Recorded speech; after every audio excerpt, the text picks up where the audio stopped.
Hi folks, this is Tony for the A Minute to Midnight show. Please make sure you're subscribed to us at our website aminutomidnight.com and also our YouTube channel and Apple Podcasts and so forth.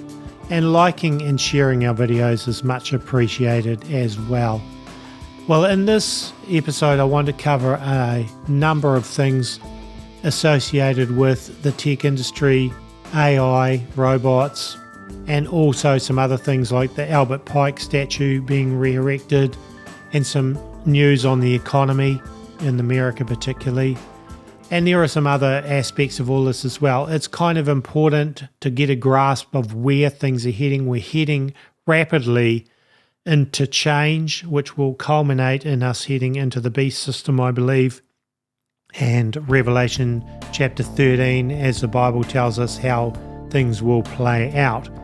And I see us rapidly heading in that direction. So I want to cover some of the important aspects of this, the developments that are happening and that are important.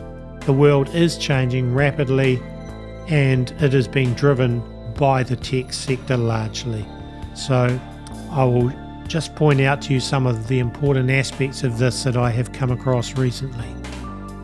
So the world's changing rapidly and people are being slowly but surely sucked into the beast system without even realizing it in many ways, and people are struggling, the economies are struggling around the world, and things are just rapidly becoming a different world than what we've known before.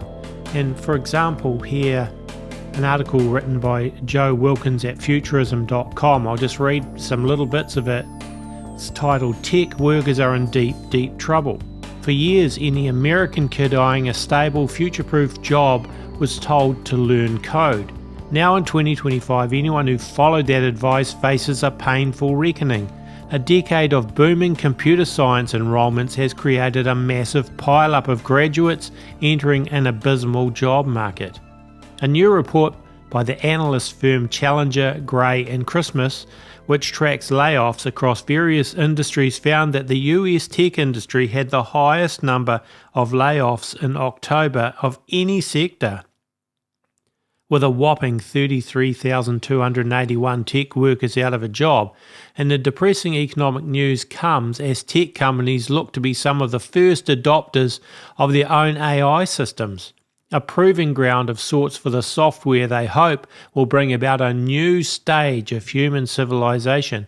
Last week, Amazon cut 14,000 jobs within its corporate offices, with thousands more likely on the way. And over the summer, when Microsoft sacked 9,000 employees, its CEO suggested freshly unemployed workers turn to AI chatbots to help reduce the emotional and cognitive load that comes with job loss.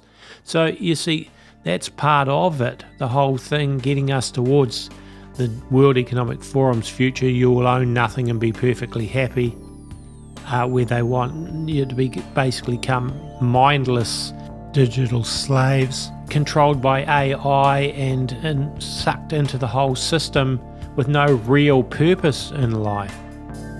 And unfortunately, that is kind of where it's heading. So digital IDs and cashless society, all of these things, surveillance, are all becoming more and more prevalent and more accepted country by country. And that includes Russia, by the way. Just for example, there are some people that seem to paint Russia as some sort of fighting against the system of the world with the World Economic Forum and all of that. And the truth is, it isn't. It's basically still following exactly the same pattern as the rest of the world. So I'll read a little bit of an article from the winepress.substack.com. After introducing an all-in-one digital ID surveillance state app, Russia now plans to implement internet age verification. Everything we do on the internet will be de-anonymized. So this is the same thing that's been playing out in Europe and other places as well. So Russia is just following the same playbook. But anyway, so Russia is becoming the latest country poised to implement digital ID verification checkpoints to access internet content similar to what the United Kingdom implemented this year under the pretext of protecting minors from harmful and pornographic content. In September, Russia formally rolled out its all-in-one digital app called Max, which is explicitly patterned after China's WeChat app, which is used by the Chinese authorities to enforce its social credit score. And like WeChat, the Max app combines digital ID, medical records, banking, social media and messaging and more all into one app. And Elon Musk has said he plans to turn X into an identical super app as well.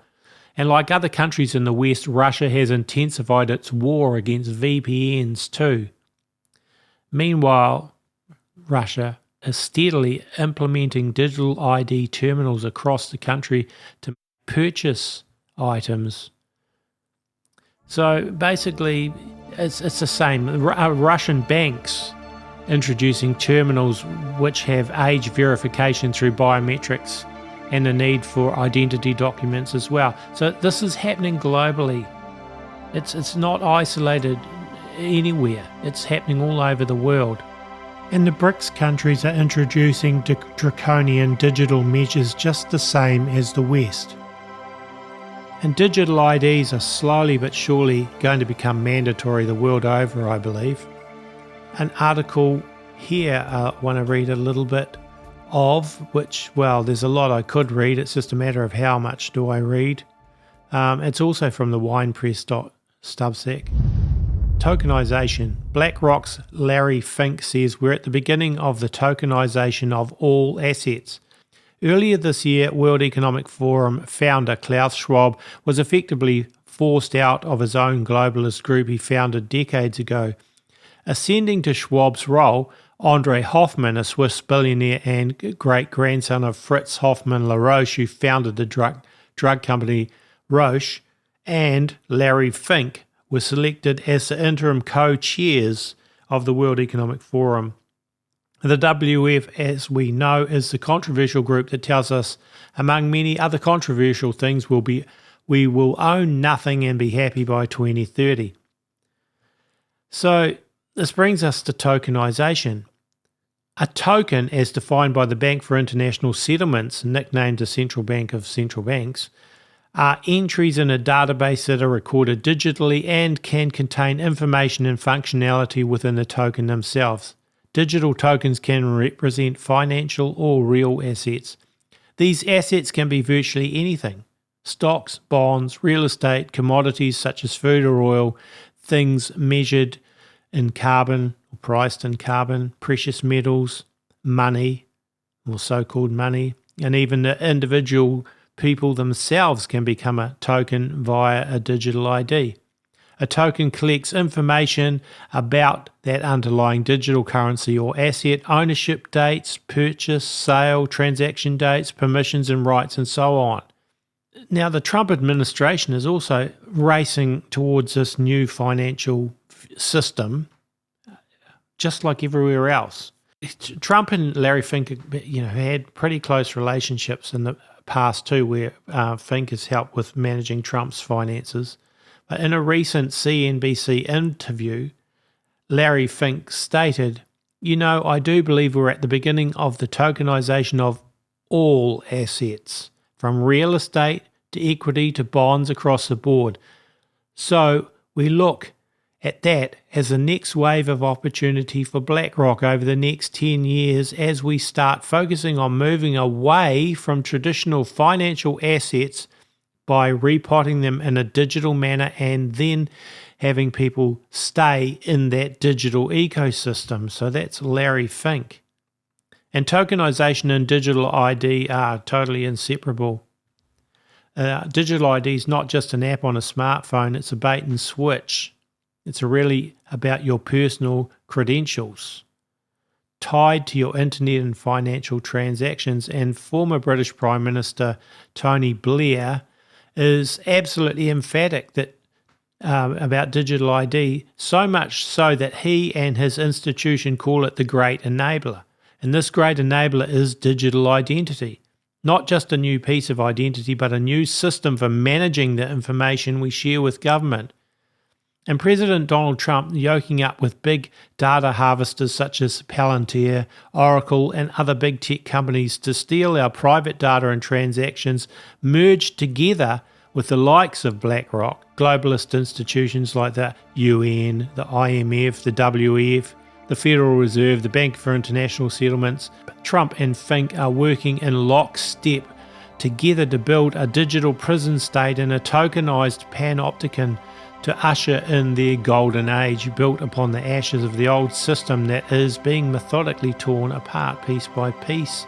It's like a controlled demolition, where literally everything, money, bonds, stocks, real estate, land, food, water, etc., will be reduced to a token, tracked and traced and programmed.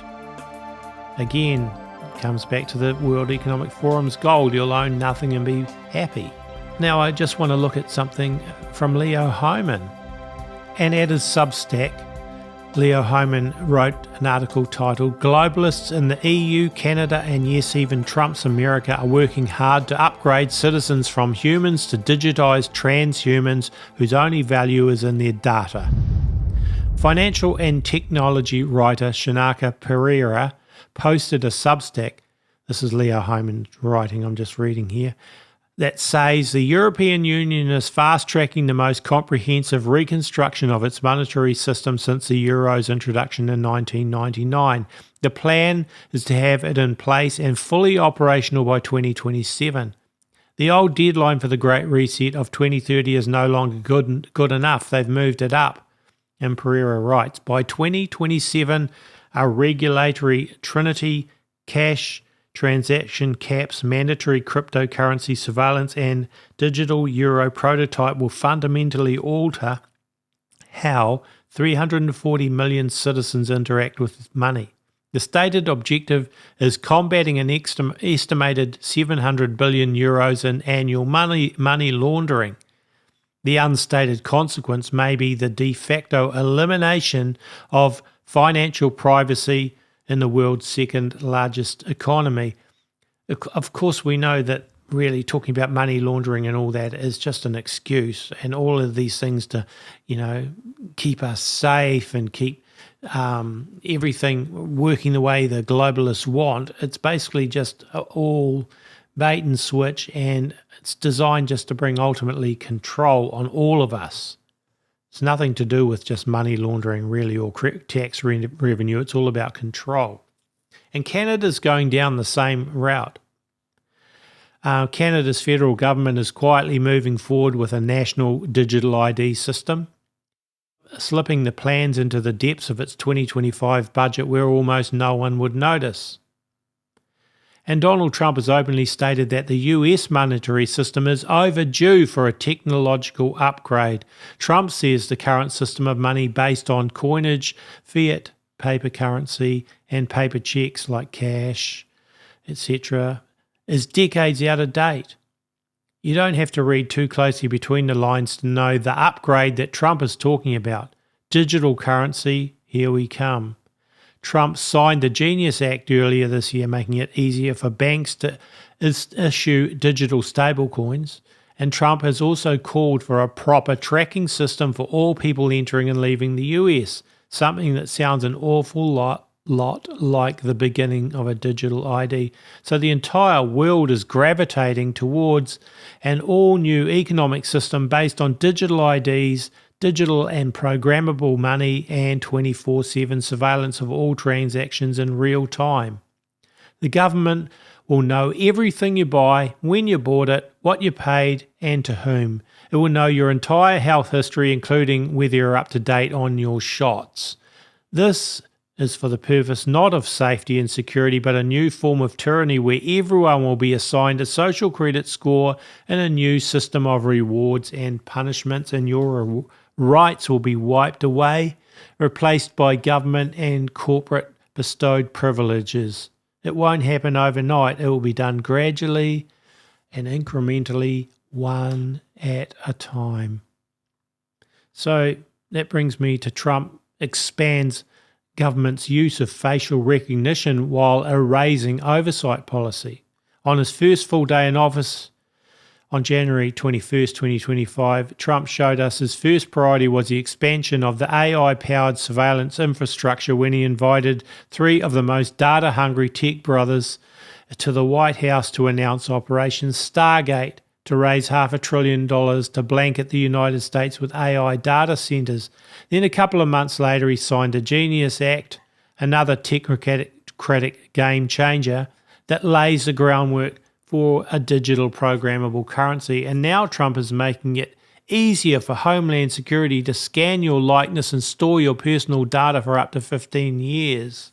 The Trump administration quietly erased a Department of Homeland Security policy on facial recognition from its public website while deepening its embrace of the controversial technology, including a multi-million-dollar contract with Clearview AI, which is actually a company legally banned from selling its software to law enforcement agencies in Illinois, but it's going to be used on a federal level. So the Department of Homeland Security has issued new guidance requiring foreign nationals, including green card holders and other non-US citizens living legally in the US, to be photographed when they enter or leave the United States.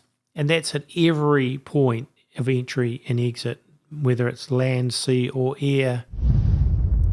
So the system for the beast, the infrastructure, is being built rapidly, really, around the globe. One of the companies that I've looked at quite a bit and we need to watch very closely is Palantir.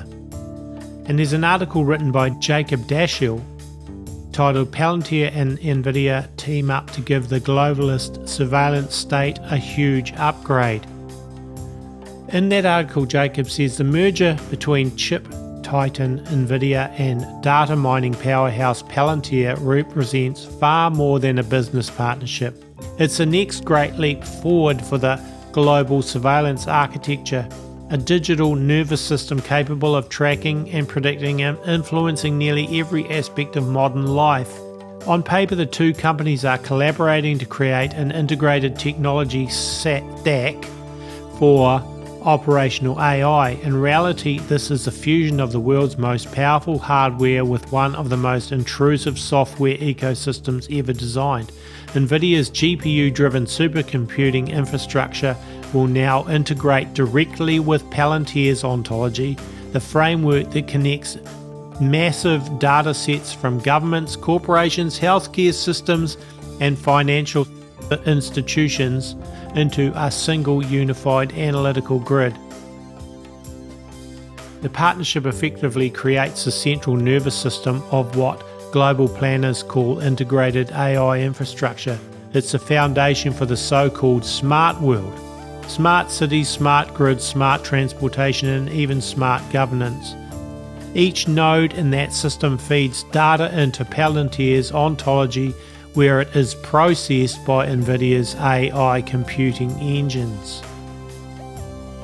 So that's just one more aspect of how this is being built.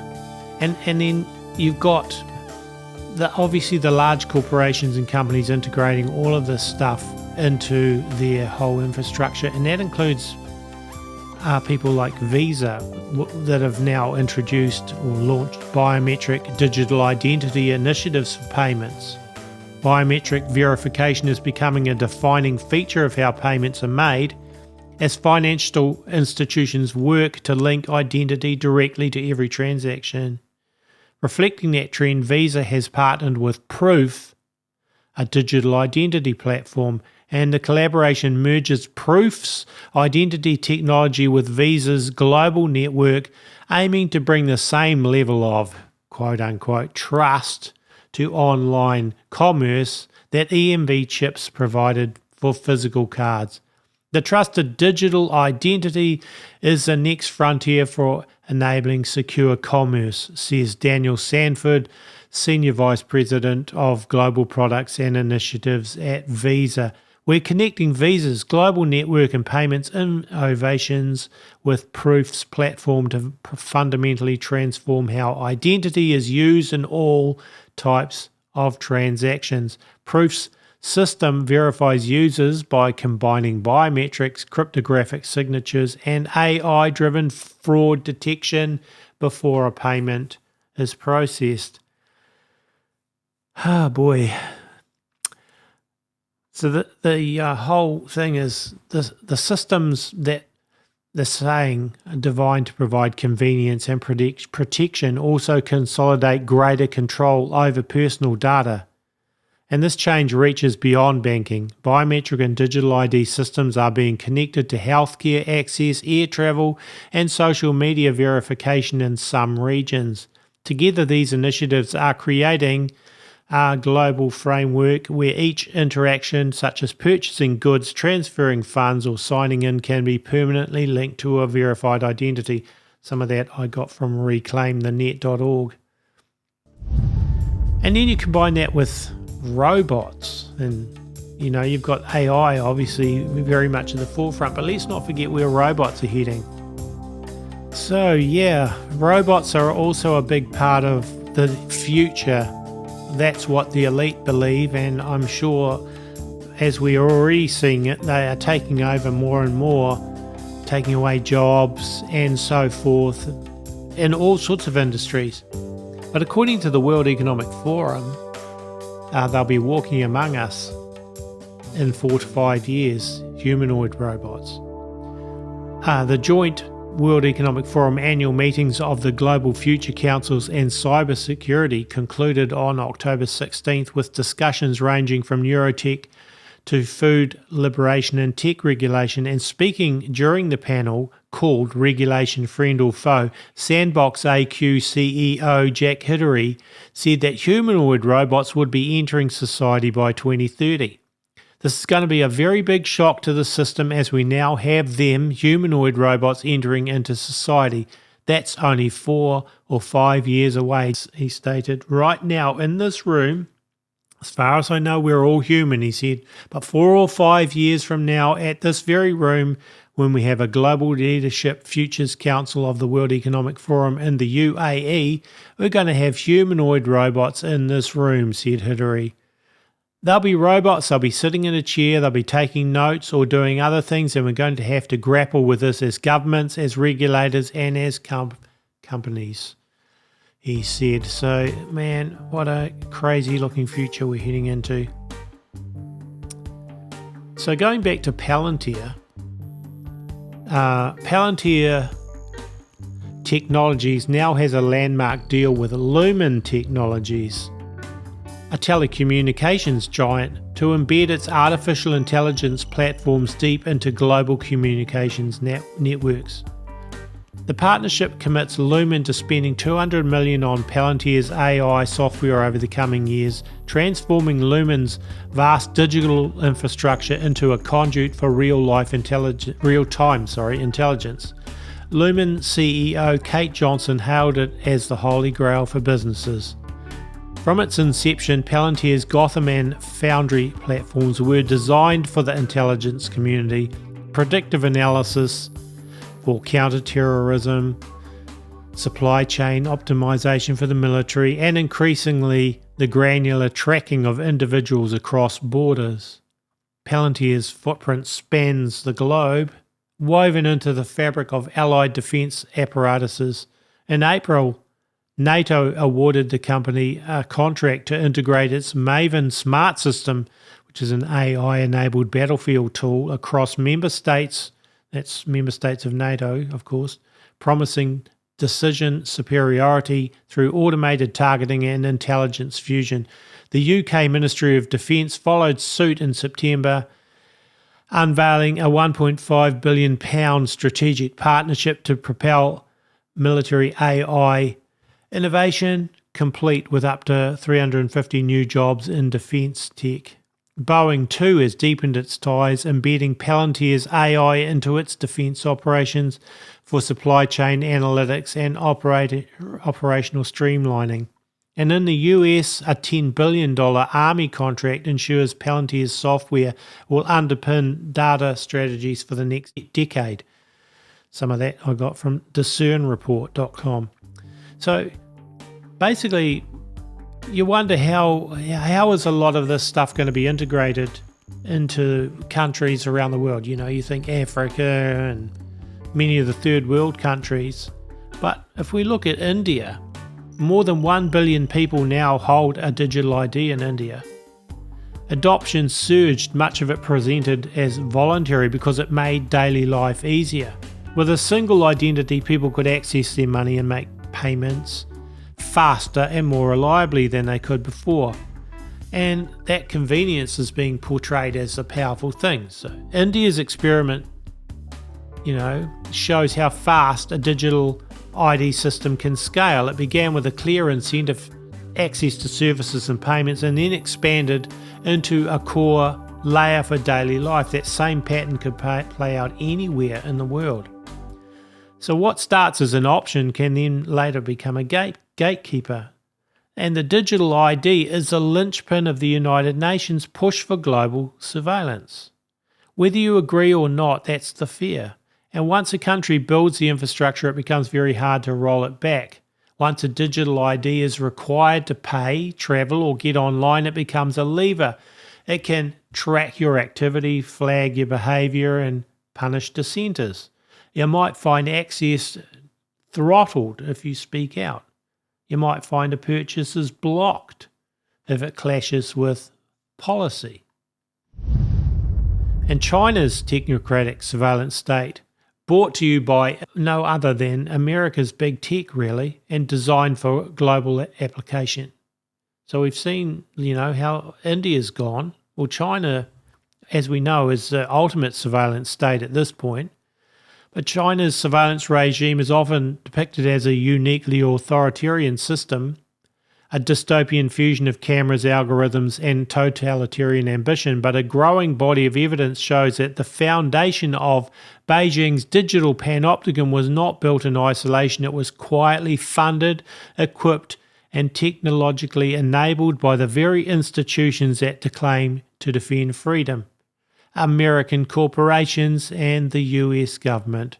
According to a recent report by NGO C4ADS and The Intercept, American tech giants and defense-linked suppliers have been directly feeding China's expanding surveillance apparatus through sophisticated biometric, semiconductor, and AI technologies. The report maps out how dozens of US companies, some operating through intermediaries or shell distributors, have supplied the Chinese Communist Party's surveillance infrastructure, from facial recognition components to data processing software that powers state monitoring of its 1.4 billion citizens. Researchers discovered that US suppliers, including major chip makers and sensor producers, continued selling hardware and software to Chinese entities long after Washington imposed export restrictions.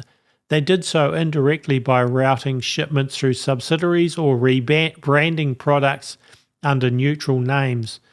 Some contracts were even facilitated through government-backed programs encouraging US-China technological collaboration, showing that the American national security establishment has at times spoken out both sides of its mouth. Its hypocrisy, and it runs obviously deeply through Washington, and that comes from Leo Hohmann's Substacks as well, some of that information there. And when it comes to jobs, you keep hearing how building these data centers and things is going to give you jobs. Well, they're only jobs for really the construction industry while things are being built.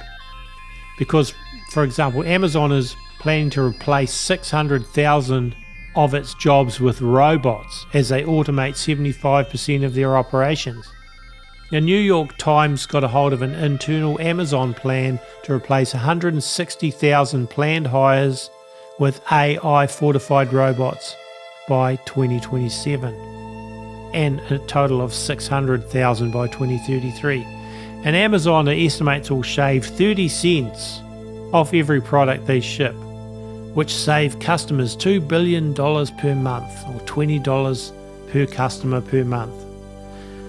Well, I mean, obviously that's pretty short-sighted, isn't it? Well, it looks short-sighted in the natural, but it's part of, I'm sure, what they want to do, which is, in the end, they don't need us all. We're all just useless eaters anyway, according to the elites, and so it really doesn't matter whether we have jobs or not in their minds. So I came across something from Dr. Vernon Coleman, which I want to just read a little bit of too, and that's nanotechnology. And he says, nanotechnology terrifies me and it should terrify you too. In the journal Senses, that's the name of a journal, it contains this: all components in the smart home environment have a nanotransmitter or receiver that allows them to be permanently linked to the internet. A tenant can easily keep track of the status of components in the home through this continuous internet connectivity. On the other hand, in the context of an intra-body network, nanomachines are deployed inside the human body and remotely controlled at the macro scale over the internet by relevant experts such as medical staff or healthcare service providers. The use of technology will mean handing over our bodies, including our minds, to healthcare providers, which will include governments and drug companies, and giving them authority over our very cells, says Vernon Coleman. It is the arrogant certainty of these people which is so frightening. Vernon says, I am appalled by their utter self-belief and the absence of any possibility in their minds of the possibility that what they're doing is so far beyond evil that there is no suitable word in the English dictionary. Researchers working in this rapidly growing area can manipulate brain cell activity. They can switch off specific brain cells and switch them back on again. They can, in short, do whatever they like with your brain, though they are probably going to need 6G to make their crap work properly. Okay, so far we've been looking at tech things and AI and so forth, but I want to change tack now and go to a couple of other subjects briefly. Many of you will be aware of who Albert Pike was. A Freemason, 33rd degree Freemason, wrote the book Morals and Dogma, and basically was very, very influential in Freemasonry. Now, I want to say straight up, I do not believe that Albert Pike ever wrote a 3 World Wars letter. I've covered that in a video I made several years ago. I believe I pretty much showed that there never was a 3 World Wars letter written by Albert Pike. Okay, but aside from that, and a lot of misinformation around it, he was a wicked man, okay? Albert Pike, absolutely. Well, many of you probably remember that his statue was torn down, a Pike statue was torn down by protesters in 2020. So I just want to read something here, which is pretty recent, and this is from the Associated Press. A Confederate statue is restored as part of Trump's efforts to reshape how history is told. The Trump administration has restored a memorial to Confederate general in Washington, D.C. that demonstrators took down during racial justice protests in the summer of 2020, part of a broader effort by the president to reshape the way the country's history is told. The statue of Albert Pike, a Confederate general and diplomat who later served on the Arkansas Supreme Court, is the only outdoor statue of a Confederate leader in the nation's capital. It has been contentious since it was first placed in 1901. Racial justice protesters in 2020 removed the statue from its pedestal and set it on fire on Juneteenth, a holiday among black Americans that commemorates the end of slavery. Pike was a slave owner, white supremacist, and poet who served as an army general and diplomat for the Confederate States despite being born and raised in Massachusetts. During the Civil War, he led Confederate troops in Arkansas and negotiated with slave-owning Native American tribes. Pike received amnesty from President Andrew Johnson in 1865, after which he was accused by former opponents of being involved in the Ku Klux Klan. He moved to Washington in 1870. The statue, the Pike statue, was authorized by Congress in 1898 and then erected in 1901. It was proposed by the Freemasons, who wanted to honour him for his leadership in the society. Union veterans strongly opposed the statue but relented after being assured that Pike would be displayed in civilian clothing. The plaque recognises Pike as an author, poet and philanthropist, but does not mention his military service to the Confederacy. So under Donald Trump, that statue, which was torn down, has been actually restored. And as I say, the monument's inscriptions do not directly mention Mr. Pike's ties to the Confederacy, and the statue itself depicts him as a leader of the Freemasons, which he in fact was. He was a Grand Master. Inscriptions on the monument laud Pike as a poet and a scholar and a soldier, an orator, a jurist and a philanthropist. It's just very significant, I think, that Albert Pike statue has been set up under Donald Trump's watch.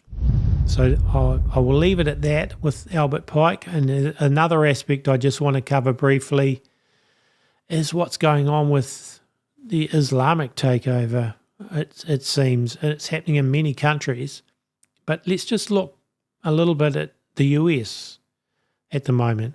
In Texas, a sprawling 150,000 square foot Islamic centre opens in Houston, dubbed a milestone for the global Shia Ismailia Muslim community. The grand opening ceremony of a sprawling 150,000 square foot milestone for the global Shia Islamic Muslim community and a transformative addition to the city's cultural landscape has opened in Houston. That was on November the 6th. And why does it matter? Well, it's the first in the US. It blends Islamic and contemporary design, and it spans 11 acres and sits along Buffalo Bayou. So in context, Ismailis is a branch of Shia Islam guided by a hereditary imam, currently His Highness Prince Rahim Aga Khan V, who succeeded his father in February, and he's believed to be a direct descendant of the Prophet Muhammad. And the imam leads a community of millions across more than 70 countries. And where does this Ismaili centre stand with regard to Sharia law and texts in the Quran that are diametrically opposed to Western law? Well, these are important questions for the sake of national security. So Ismailis today renounce violence. However, they have a significant history of conquest by the sword, most significantly the Fatimid Caliphate that resulted in the conquest of Egypt. And the Fatimids founded Cairo as their new capital and persecuted Christians and Jews. And their dynasty includes North Africa, Egypt and Syria, and that comes from Front Page Mag. So basically that's massive. That's a massive Islamic centre on US soil. And who would have thought that countries like the US would become Islamic? But it's happening more and more in the same. Like you look at London, for example, and many other places around the world. And then that brings me to the recent elections in New York. According to America First report, Mandami's far-left playbook will be replicated across the country. Did Mandami win because of the massive surge in Muslim voters in the city? There are now more Muslims than Jews in New York. And basically, other politics of the city simply becoming like London. So the son of Hamas founder warns that Mandami is a Trojan horse for a red-green alliance seeking to undermine America from within. The son of Hamas's co-founder delivered a chilling warning about New York City's socialist mayor-elect, describing Zoran Mandami as a catastrophic figure who will only succeed in one thing, burning down the castle, by functioning as a Trojan horse for what he identified as a Red-Green Alliance, coordinated effort between radical communist and Islamist forces seeking to dismantle Western capitalism and fundamentally transform America's largest city. In an interview with Breitbart News, Mossab Hassan Youssef, who is the son of Hamas co-founder Sheikh Hassan Youssef, but broke with the terrorist group and later worked covertly with Israeli intelligence, argued that Mamdani's election marks more than a social shift. It signals a coordinated takeover of New York's government by an alliance of radical socialists and stealth Islamist networks that financed his rise and will now demand their return. So that's from Breitbart.com news. Well, Michael Snyder from the Economic Collapse blog writes, New York City enters a death spiral as hundreds of thousands of law-abiding citizens prepare to flee. What will the loss of hundreds of thousands of law-abiding citizens mean for New York City? Doesn't take a rocket scientist to answer that question. When large numbers of law-abiding citizens leave any area, conditions get worse. And when conditions get worse, that motivates even more law-abiding citizens to leave. Meanwhile, the election of Zoran Mamdani will make the Big Apple a magnet for criminals, gang members and radical Islamists, economic parasites, far-left political activists, and those that have entered this country illegally. New York City has entered a horrifying death spiral, and there is little hope that this death spiral can be reversed anytime soon. According to a poll that was taken just before Mamdani's victory, 9% of the entire population of New York City indicated they would definitely leave if Mamdani won. So that was from Michael Snyder at the Economic Collapse blog. And while we're on the subject of Michael Snyder's Economic Collapse blog, he recently wrote an article titled "The Terrible Truth About the US Economy Can No Longer Be Denied." For a long time, a lot of people have wanted to deny what was happening to us, writes Michael. But now we've reached a point when you can no longer do that and retain your credibility. Job openings have been plummeting and layoffs have been spiking. Manufacturing creativity is way down and delinquency rates are way up. In fact, the credit card delinquency rate just hit the highest level that we've seen since 2011. Just about everything has gotten significantly more expensive, and America's food banks are being overwhelmed by vast numbers of hungry people. Nobody can deny any of these things, and now US Treasury Secretary Scott Bessent is publicly admitting that there are sectors of the economy that are in recession.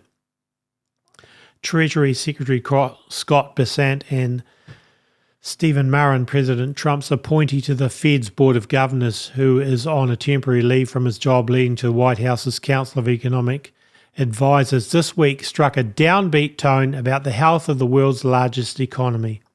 Mr. Bessent went as far as to say some sectors are already contracting. While he did not specify which sectors, but high mortgage rates have put housing and adjacent industries such as construction under pressure. I think that there are sectors of the economy that are in recession, Mr. Bessent said on CNN. He described the economy as being in a period of transition because of a pullback in government spending to reduce the deficit. He called on the Fed to support the economy by cutting interest rates. So that was Michael Snyder's writing that. Now, many of you probably won't know, but on Halloween Day, the Federal Reserve actually propped up a whole lot of banks, regional banks in America with liquidity. There was obviously crisis in the banking sector, and quietly the Fed pumped a lot of money, billions, into the banks, basically keeping things afloat. So the US economy is not doing well. In fact, economies around the world are not doing well, and we need to be really realizing that this is by design, and it's no coincidence that these things are happening at a time when they are transitioning into digital IDs, digital currencies are being touted, CBDCs and so on. As they crash the current system, they want all the surveillance stuff in place as they bring in a new system. And I don't think that's an accident in any way, shape or form. It's by design.